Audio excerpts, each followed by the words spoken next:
America और Israel से लड़ रहा ईरान आप तक भी पहुंच सकता है। अब खतरा आपका मोबाइल और आपके घर के इंटरनेट तक पहुंच गया है। अब आप सोचेंगे ये कैसे हो सकता है। पश्चिमी एशिया में जारी युद्ध अब सिर्फ तेल और हथियारों की लड़ाई नहीं रह गया, यह अब दुनिया के इंटरनेट पर भी खतरा बन सकता है। इसी बीच सबसे बड़ा सवाल उठ रहा है कि क्या ईरान पूरी दुनिया का इंटरनेट बंद कर सकता है। अमेरिका और इजराइल के साथ जारी युद्ध के बीच ईरान ने पहले ही थर्मोस स्ट्रेट को ब्लॉक कर दिया है। ये वही रास्ता है जहां से दुनिया की बड़े हिस्से की तेल और गैस गुजरती है, लेकिन अब खतरा इससे भी बड़ा है। इसी रास्ते के नीचे से गुजरती है वो समुद्री केबल्स जिन पर दुनिया का पूरा इंटरनेट टिका हुआ है।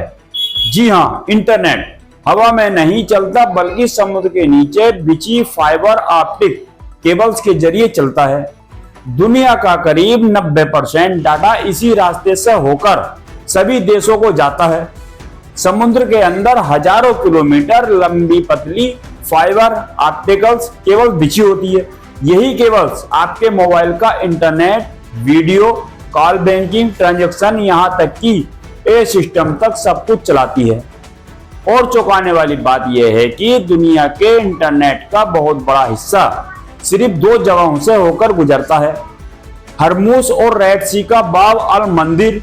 और इस समय यह दोनों ही जगह खतरे में है। और मूज में ईरान ने समुद्री बारूद ने सुरंग बिछा दी है, जिससे जहाजों की आवाजाही रुक गई है। वहीं दूसरी तरफ रेड सी के यमन के हूथ विद्रोही जहाजों पर हमला कर रहे हैं, यानी तेल के बाद अब इंटरनेट की लाइफ लाइन भी खतरे में है। इन रास्तों के नीचे करीब 25 से ज्यादा बड़ी इंटरनेट केबल्स गुजरती है, जो एशिया, यूरोप और अफ्रीका को जोड़ती है।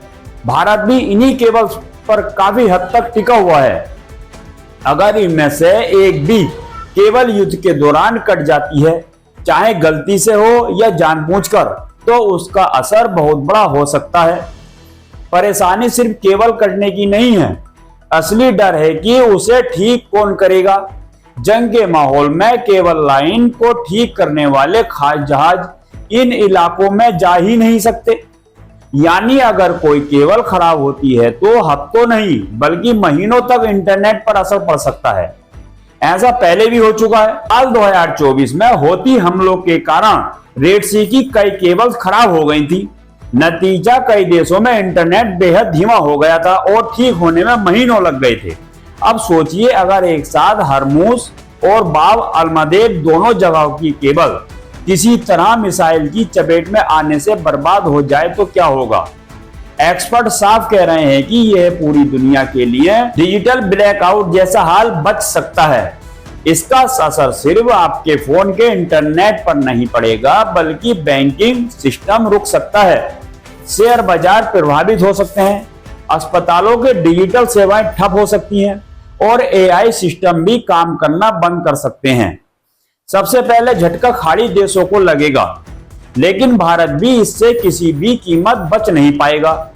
इंटरनेट स्लो हो सकता है, इंटरनेशनल कॉल और डाटा सर्विस प्रभावित हो सकती है, यहां तक कि भारत की अर्थव्यवस्था को भी बड़ा झटका लग सकता है।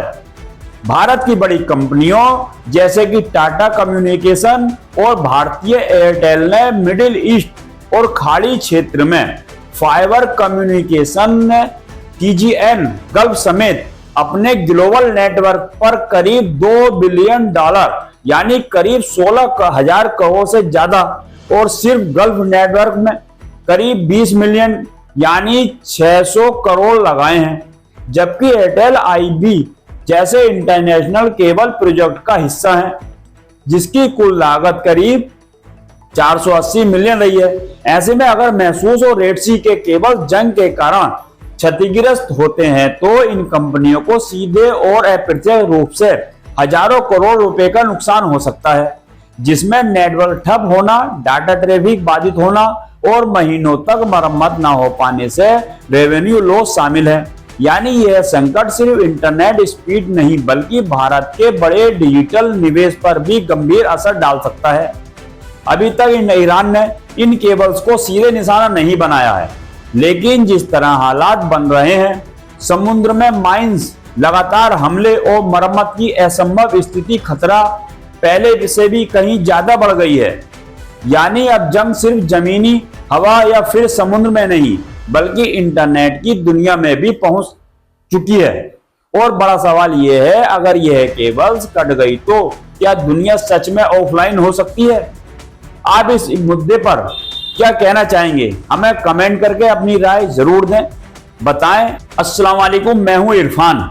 अगर आपको हमारा यह वीडियो पसंद आया हो तो इसे लाइक और शेयर जरूर करें, और हाँ, हमें सब्सक्राइब और फॉलो करना ना भूलें, ताकि आप देश और विदेश की दुनिया की कोई खबर मिस ना करें।